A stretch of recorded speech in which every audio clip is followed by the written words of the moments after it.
ನಮಸ್ಕಾರ ಸ್ನೇಹಿತರೆ. ಭಾರತದ ಮೇಲೆ ಹಾರಾಡ್ತಾ ಇದ್ದಂತಹ ಬಾಂಗ್ಲಾದೇಶದ ಪರಿಸ್ಥಿತಿ ಹೆಂಗಾಗಿದೆಯಪ್ಪ ಈಗ ಅಂದ್ರೆ, ದಂಧ ಪಾನಿ ಆಹಾರ ವ್ಯಾಪಾರ ಸಂಬಂಧಗಳನ್ನೆಲ್ಲ ಬಂದ್ ಮಾಡಿದ್ದಾರೆ ಮೋದಿ ಈಗ. ಅಕ್ಷರಶಃ ಪಾಕಿಸ್ತಾನದ ರೀತಿ ಭಿಕ್ಷಾ ಪಾತ್ರೆ ಹಿಡಿದು ಭಿಕ್ಷೆ ಬೇಡೋ ಪರಿಸ್ಥಿತಿ ಬಂದಿದೆ ಬಾಂಗ್ಲಾದೇಶಕ್ಕೆ.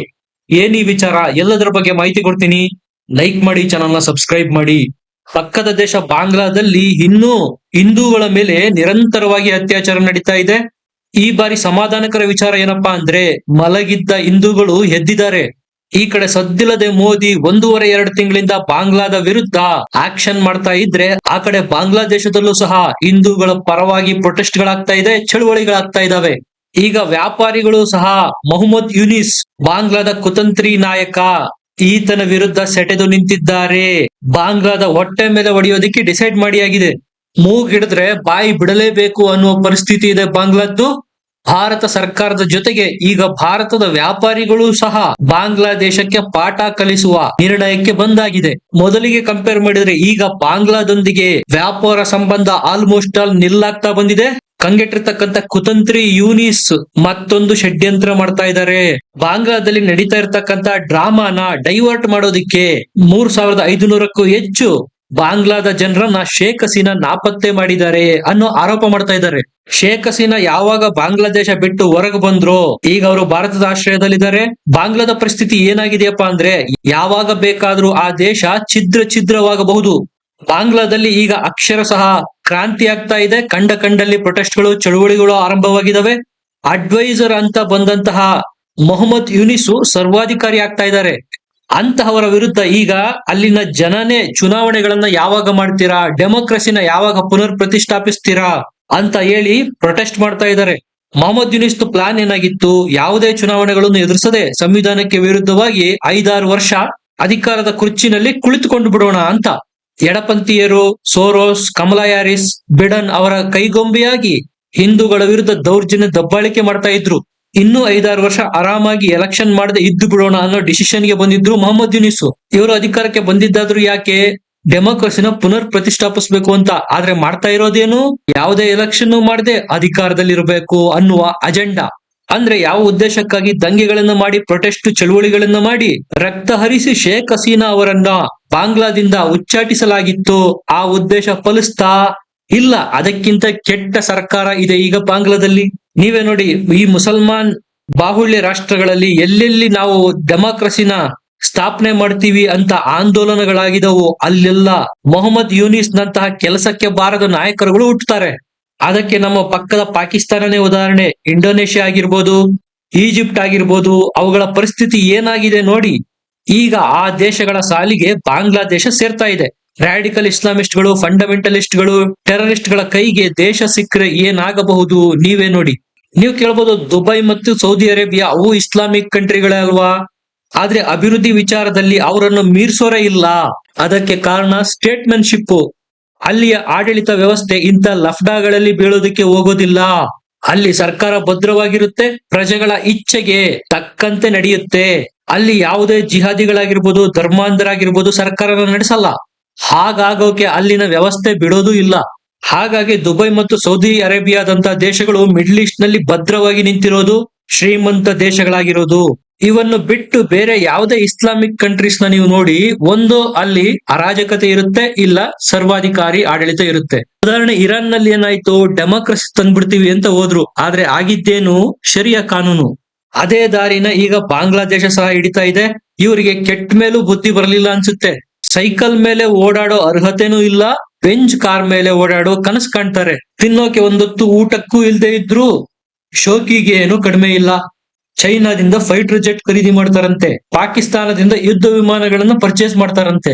ತಮ್ಮ ದೇಶದಲ್ಲಿ ಇರ್ತಕ್ಕಂಥ ವೈಫಲ್ಯ, ಅರಾಜಕತೆನ ಡೈವರ್ಟ್ ಮಾಡೋದಿಕ್ಕೆ ಮೊಹಮ್ಮದ್ ಯೂನಿಸ್ ಈಗ ಶೇಖ್ ಹಸೀನಾರ ಮೇಲೆ ಒಂದು ಫರ್ಜಿ ರಿಪೋರ್ಟ್ ರೆಡಿ ಮಾಡಿದ್ದಾರೆ. ಅದರಲ್ಲಿ 3500 ಬಾಂಗ್ಲಾದೇಶಿಗರನ್ನು ನಾಪತ್ತೆ ಮಾಡಲಾಗಿದೆ ಅಂತ ಶೇಖ್ ಹಸೀನಾ ಮೇಲೆ ಆರೋಪ ಮಾಡಲಾಗ್ತಾ ಇದೆ.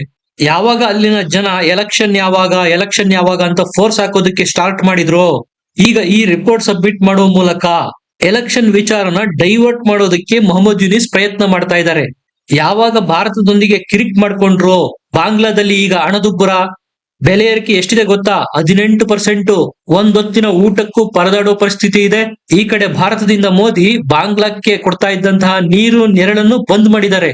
ಈರುಳ್ಳಿ, ಮೆಣಸಿನಕಾಯಿ, ಆಲೂಗಡ್ಡೆ ಯಾವೊಂದು ಸಾಮಗ್ರಿಗಳು ಈಗ ಬಾಂಗ್ಲಾದೇಶದಲ್ಲಿ ಸಿಗ್ತಾ ಇಲ್ಲ. ಕೊಂಡುಕೊಳ್ಬೇಕು ಅಂದ್ರೂ 1ಕ್ಕೆ 10ರಷ್ಟು ಪೇ ಮಾಡ್ಬೇಕು. ಯಾವ ಬಾಂಗ್ಲಾದೇಶದವರು ಭಾರತದಿಂದ ಸಪ್ಲೈ ಆಗುವ ವಿದ್ಯುತ್ ಶಕ್ತಿಯ ಮೇಲೆ ಡಿಪೆಂಡ್ ಆಗಿದ್ರು ಅಂತವರು ವೆಸ್ಟ್ ಬೆಂಗಾಲ್ನ ವಶಪಡಿಸ್ಕೋತೀವಿ, ಒಡಿಶಾ ವಶಪಡಿಸ್ಕೋತೀವಿ ಅಂತ ಸಾರ್ವಭೌಮ ಭಾರತಕ್ಕೆ ಧಮಕಿ ಹಾಕ್ತಾರೆ ಅಂದ್ರೆ ಯೋಚನೆ ಮಾಡಿ ಎಷ್ಟು ಕೊಬ್ಬಿರಬೇಕು ಅಂತ. ವಿಚಾರ ಇಲ್ಲಿವರೆಗೂ ಬಂದ್ಮೇಲೆ ಮೋದಿ ಸುಮ್ನೆ ಇರ್ತಾರಾ? ಬಾಂಗ್ಲಾದೇಶದ ದಂಧ ಪಾನಿ ಬಂದ್ ಮಾಡಿದ್ರು. ಭಾರತದಿಂದ ಬಾಂಗ್ಲಾಕ್ ಹೋಗ್ತಾ ಇದ್ದ ಕರೆಂಟ್ ನ ಕಟ್ ಮಾಡಿದ್ರು. ಇದನ್ನೇ ನೋಡಿ ಹೊಟ್ಟೆ ಮೇಲೆ ಹೊಡೆಯೋದು ಅನ್ನೋದು. ಸ್ನೇಹಿತರೆ, ಬಾಂಗ್ಲಾದೇಶದಲ್ಲಿ 80% ಜನ ಡಿಪೆಂಡ್ ಆಗಿರೋದು ಅಲ್ಲಿನ ಟೆಕ್ಸ್ಟೈಲ್ ಬಿಸ್ನೆಸ್ ಮೇಲೆ. ಅದಕ್ಕೆ ಬೇಕಾದ ರಾ ಮಟೀರಿಯಲ್ಸ್, ಕಚ್ಚಾ ವಸ್ತುಗಳು ಬಾಂಗ್ಲಾಕ್ಕೆ ಹೋಗೋದು ಭಾರತದಿಂದ. ಯಾವಾಗ ಬಾಂಗ್ಲಾ ಭಾರತದ ವಿರುದ್ಧ ಗುಟುರೋದಕ್ಕೆ ಶುರು ಮಾಡ್ತೋ, ಈ ಕಡೆ ಭಾರತದಿಂದ ಮೋದಿ ಸಹ ಟೆಕ್ಸ್ಟೈಲ್ ಗೆ ಹೋಗ್ತಾ ಇದ್ದ ಕಚ್ಚಾ ಸಾಮಗ್ರಿಗಳನ್ನ ಬಂದ್ ಮಾಡಿದ್ರು. ಈಗ ಭಾರತ ಸರ್ಕಾರ ಬಾಂಗ್ಲಾದ ಟೆಕ್ಸ್ಟೈಲ್ ಇಂಡಸ್ಟ್ರಿಗೆ ಆಹ್ವಾನ ಕೊಡ್ತಾ ಇದೆ. ನಮ್ಮಲ್ಲೇ ಬನ್ನಿ, ಕೋಲ್ಕತ್ತಾ, ಭುವನೇಶ್ವರ, ತಮಿಳುನಾಡು, ಆಂಧ್ರ ಪ್ರದೇಶದಲ್ಲಿ ನಿಮ್ಮ ಕೈಗಾರಿಕೆಗಳನ್ನ ಸ್ಥಾಪನೆ ಮಾಡಿ, ಬೇಕಾದ ಎಲ್ಲ ಸವಲತ್ತುಗಳನ್ನು ಒಂದೇ ಸ್ಥಳದಲ್ಲಿ ಕೊಡ್ತೇವೆ ಅಂತ ಆಫರ್ ಕೊಡ್ತಾ ಇದೆ ಭಾರತ. ನೀವೇ ಯೋಚನೆ ಮಾಡಿ, ಯಾವಾಗ್ಲೂ ಮೂಲಭೂತವಾದಿ, ಭಯೋತ್ಪಾದನೆ ಕರಿ ನೆರಳಲ್ಲೇ ಇರ್ತಕ್ಕಂತ ದೇಶದಲ್ಲಿ ಯಾವ ಕೈಗಾರಿಕೋದ್ಯಮಿಗಳು ತಮ್ಮ ಕೈಗಾರಿಕೆಯನ್ನ ಸ್ಥಾಪನೆ ಮಾಡೋದಕ್ಕೆ ಇಷ್ಟಪಡ್ತಾರೆ? ಸೆಕ್ಯೂರಿಟಿನೇ ಇರೋದಿಲ್ಲ ಅಲ್ಲಿ. ಸಾವಿರಾರು ಕೋಟಿ ರೂಪಾಯಿ ಬಂಡವಾಳ ಹಾಕಿ ಮುಂದೆ ತಮಗೆ ಸೇಫ್ಟಿ ಇಲ್ಲ, ಸುರಕ್ಷತೆ ಇಲ್ಲ ಅಂದ್ರೆ ಯಾರು ಇನ್ವೆಸ್ಟ್ಮೆಂಟ್ ಮಾಡೋದಕ್ಕೆ ಹೋಗ್ತಾರೆ?